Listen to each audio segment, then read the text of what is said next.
It all started on a humid Friday night at Club Velvet Vibes on the east side of Koi Island, a place where neon lights flickered like they were flirting, and the air smelled like hot butt-naked sex, dollar bills, and lap dances in the back room. Big Len Watkins strutted through the doors like he was the owner of the place. His cologne was loud, his chain was louder, and his ego was the loudest of all. The moment he stepped inside, the DJ whispered through the speakers, "Ladies and gentlemen, eyes front. Queen Velvet is taking the stage." And that's when Len saw her. She didn't walk, she flowed. A curve here, a slow turn there, hips moving and shaking like a salt shaker. And Len said, out loud but softly, "Lord, give me some mercy. Who is that?" Velvet finished her dance with a spin so smooth it could have started a religion. And when she stepped off the stage, she walked right to Len. She leaned in close, close enough to smell his wallet, and whispered, "You look like trouble." And Len puffed out his chest like a rooster at war and said, "Nah, baby, I'm the trouble you must be looking for." Velvet smiled, slow and dangerous, then replied, "Good, 'cause I'm bored." And just like that, Len was ready to risk it all, and he put it all out there mentally, emotionally, and financially. Velvet worked on Len like he was a project from her entrepreneurship class.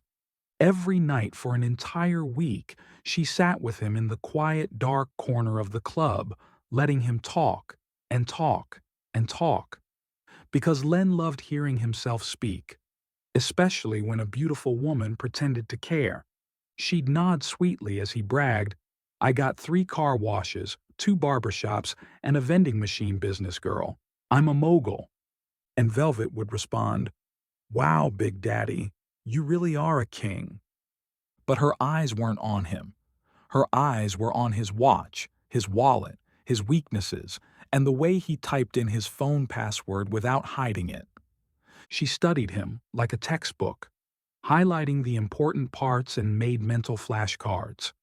One night, after 3 dances, Velvet leaned her head onto Len's shoulder and said, "Len, I'm tired of this life. I want more. I want to leave the club, start a luxury spa, a business that helps women, but I can't do it alone." Len sat up, shocked but excited, and said, "You mean you want me to help you?" Velvet breathed dramatically, Oscar-worthy, "I want us to build a future together." Len didn't hear "us" often, so his brain short-circuited. He said, "Of course, sweet thing. Whatever you need." Although, he should not have said that, but he did. Over the next few weeks, Velvet spun the illusion like a high-end sales executive. She told Len, "If we're starting a business, I'll need access to your account so I can organize the paperwork. And we need to put the spa building in my name temporarily. It'll help with taxes." Len nodded like a bobblehead in a hurricane. He said, "Of course, Velvet. Anything for us." Velvet heard this sentence the way angels hear prayers. His accounts, unlocked. His businesses, vulnerable. His passwords, memorized. Velvet was setting him up for the big grab, and he fell for it. Then, one Tuesday night, Len walked into Club Velvet Vibes with a bouquet as big as a garden. He asked the manager, "Where Velvet at?" "Tell her Big Len is here. Big Len, Big Daddy. She knows who I am." The manager said, without emotion, without sympathy, "Velvet quit, bro." Len froze. "Quit what?" The manager shrugged and said, "Everything. This job, the apartment, life around here. She packed up 2 days ago. Said she was leaving the island going to Houston or maybe Dallas." Len's face dropped in disbelief, yet made a quick move to check his bank account. It was empty. He checked his business documents. His name nowhere. He checked his credit cards, maxed out at Sephora, Home Depot, TJ Maxx, and one suspicious purchase labeled Glitter Bomb Industries. Len fell into a chair, whispering, "She took everything." Now listen, I know what you're thinking. Poor Len, right? But let's rewind the tape. This is a man who underpaid every employee he had. A man who dodged child support like the 10 kids ain't his. A man who flirted with dancers, made promises, and never kept one. He was a man who flaunted money, cash, cars, clothes, and hoes. So if you actually think about it, Velvet didn't just rob him. She corrected him. This was karma with stilettos. And for your information, Velvet didn't go to Dallas. She didn't disappear. She didn't hide. She went home. To her old neighborhood, the one full of single mothers, struggling dancers, and women who needed someone to believe in them. With Len's money, she opened a women's shelter, funded college scholarships, bought back homes in her community so developers couldn't wipe them out, created a financial program for young women, and gave the dancers at Velvet Vibes full health benefits. She became something bigger than a dancer. She became a protector. One reporter asked her on camera, "Do you feel guilty for what you did to that man?" Velvet smirked, the same smirk she gave Len that first night, and said, "Guilty? Baby, that wasn't a scam. It was a wealth redistribution plan. That man didn't lose money. He paid a debt to the universe." And Len? He changed. He humbled himself, apologized to his employees, caught up on child support, stopped treating women like prizes he could buy with egos and cheap cologne. Velvet didn't ruin him. She rebuilt him. And that's why Velvet is the hero. Not because she danced, not because she scammed, but because she saw a problem and solved it with precision, sparkle, and strategy. She didn't wear a cape. She wore glitter. She didn't fly. She walked in heels. And she didn't need a sword. She had intelligence. Some heroes save the world. Some save the community. And some take a man for everything he's got to remind him who he should have been all along. This is the story of Velvet, the exotic dancer on Koi Island who became a legend. But wait, this story is far from over. 6 months passed since Velvet performed the greatest heist of the decade and became a neighborhood hero. And 6 months since Big Len had his soul and his bank account snatched. People thought Len would fall apart, but instead, he evolved.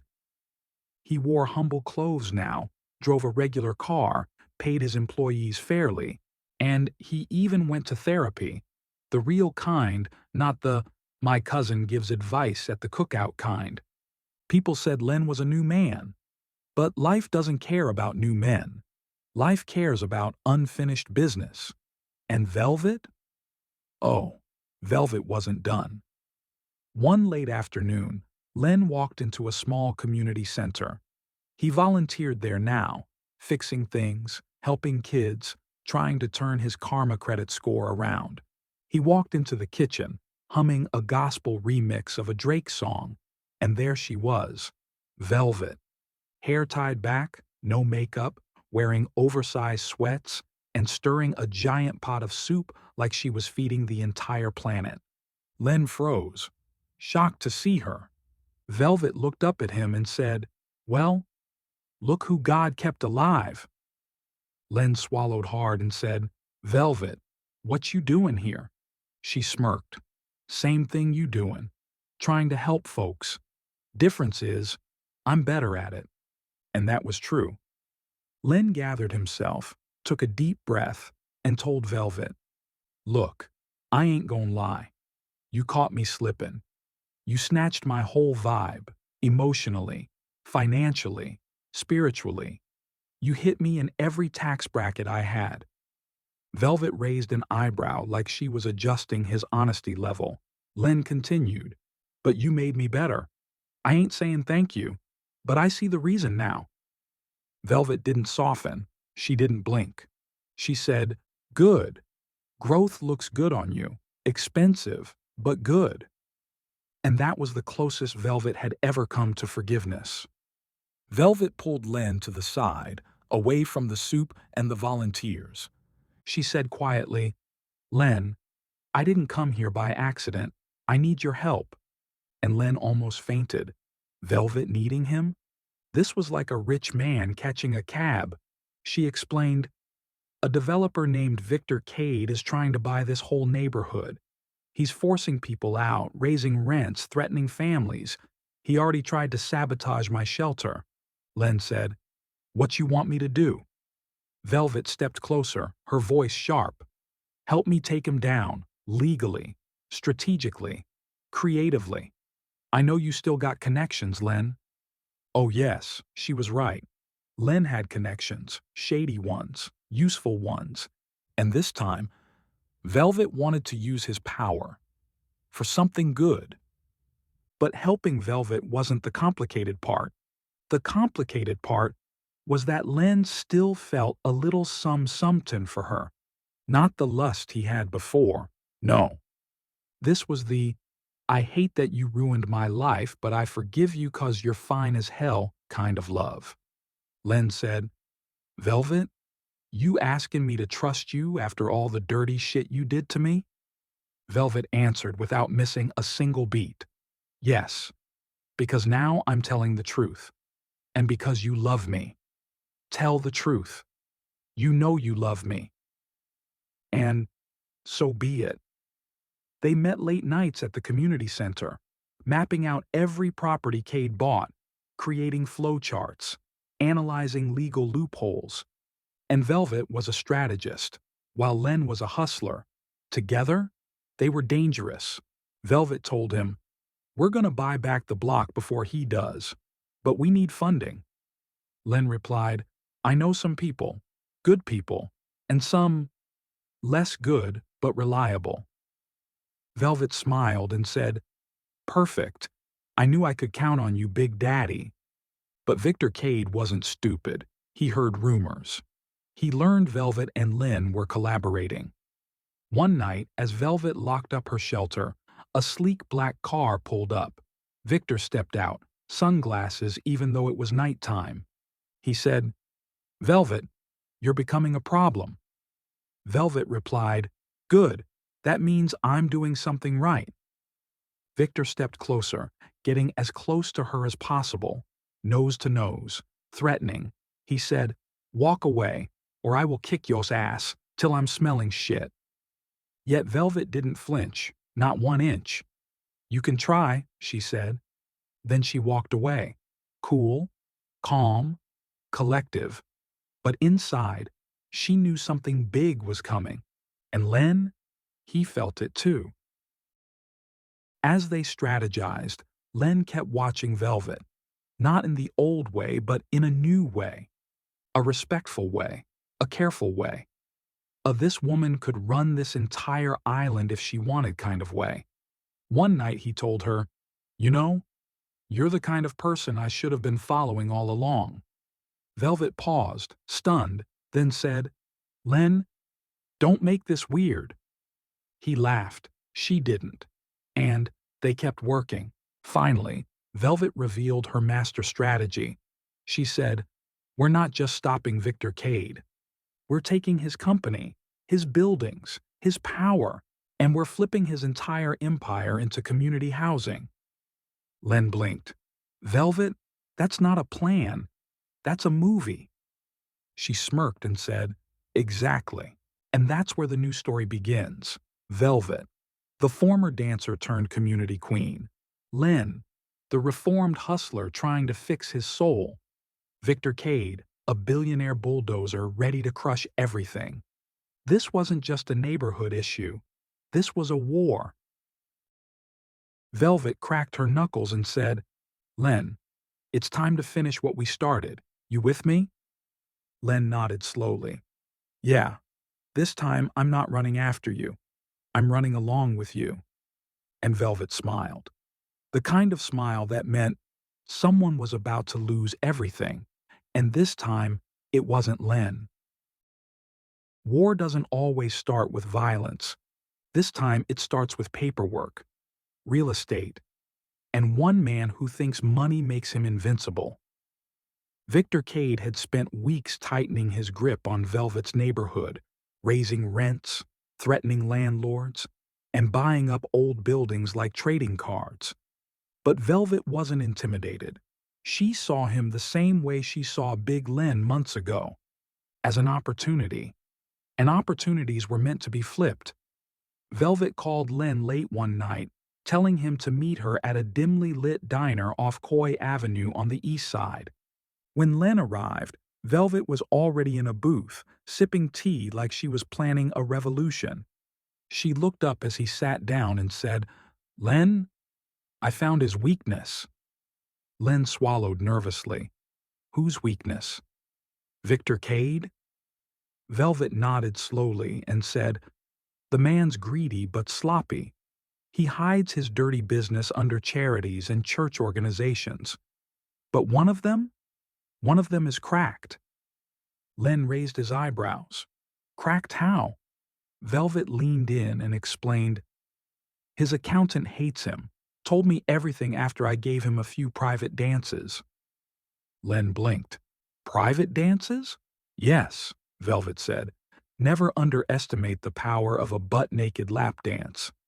Be real, Len. You know what it's like." And all of a sudden, Len was heartbroken, feeling some type of way. The type of way a schoolboy feels when he watches his crush hold hands with another guy. But he still offered his undivided attention as Velvet explained the whole thing in detail. She said, Victor owned dozens of buildings through a fake charity, one claiming to support elderly housing, but not a single elderly person had ever lived in any of them. If we expose him, he'll lose credibility. Investors will pull out. He'll panic. That's when we move and buy the block. Len nodded hard and said, "I'm with it. What you need me to do?" Velvet tapped her chin and said, "I need you to be charming." Len blinked. "Charming? Velvet, that ain't safe." She grinned. "I need you to distract Victor's assistant." Len sighed dramatically. "So you want me to flirt with her?" Velvet nodded. "Yes. Make her feel seen. Make her feel important. Make her feel like you actually listen when she talks." Len groaned. "Velvet, that's cruel. I'm not that guy anymore. I don't want to play games with someone's heart. That is the absolute definition of cruel." And when Len said that, she smirked and replied, "Shut up and be a man about it. A man's gotta do what a man's gotta do." The next day, Len walked into the Cade corporate building pretending to be the rich man he used to be. He was confident and fresh dressed like $1,000,000, as the old song says. He spotted the assistant, Tina Royale, a woman who looked expensive, smelled expensive, and probably charged men an expensive hourly rate for her attention. Len approached her and said, "Excuse me, miss. I'm lost. Can you help me find—" Tina cut him off, already smiling. "Sir, you don't look lost. You look like trouble." Len whispered, "Maybe, but I'm good trouble." She giggled, loudly, like she wanted him to know she liked what she's looking at. Later, as they talked, Len listened to her vent about Victor. "He's disrespectful, he's arrogant, and he never appreciates me." Len nodded and he said, "Sounds like you're the one who keeps this whole place running." Tina sat up straighter instantly and answered, "Yeah, pretty much." Bingo. Velvet was right. Attention was her currency. While Len distracted Tina, Velvet walked into the island's housing authority office with a folder thick enough to use as a weapon. Inside were documents proving Victor Cade committed fraud, forged signatures, and siphoned money. Velvet laid the folder down and said, "You want to clean up this island? Start with him." The officials stared at the evidence, then at her, and Velvet didn't blink. One whispered, "Where did you get this?" Velvet smiled politely and replied, I told you, community sources. Because she wasn't about to say, an accountant who dropped thousands of dollars in my lap for a lap dance or two or three. 3 days later, things got loud. Victor stormed into the community center, furious, flustered, and trying to disguise his panic. He shouted, Velvet! I know it was you. Velvet calmly closed the folder she was organizing. What? Victor pointed at her and said, the complaint, the investigation, don't play dumb. Velvet stood slowly, looking him dead in the eyes. I don't play dumb, Victor. I play strategic. Victor slammed his fist on the table. He said, You cost me millions. Velvet folded her arms. You cost this neighborhood decades. Victor leaned in close, furious, scolding. You'll regret this. Velvet leaned in closer. You first.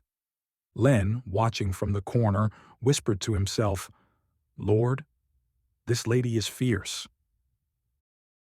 Word spread quickly that Cade was under investigation and people were no longer afraid of him. Tenants rallied. Landlords refused to sell to him. Volunteers helped Velvet file paperwork to purchase buildings as prices dropped. The community, inspired by Velvet, began fighting for themselves. Len said to her one night, You know, I used to think you were just dangerous, but now I see.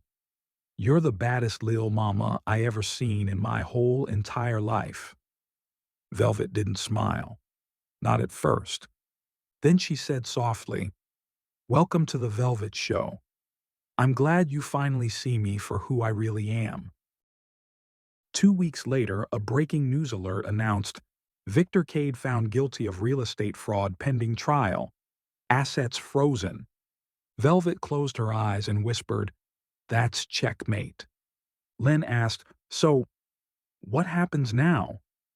Velvet looked at the neighborhood, the kids on bikes, the families on porches, the shelter she built, the community she saved.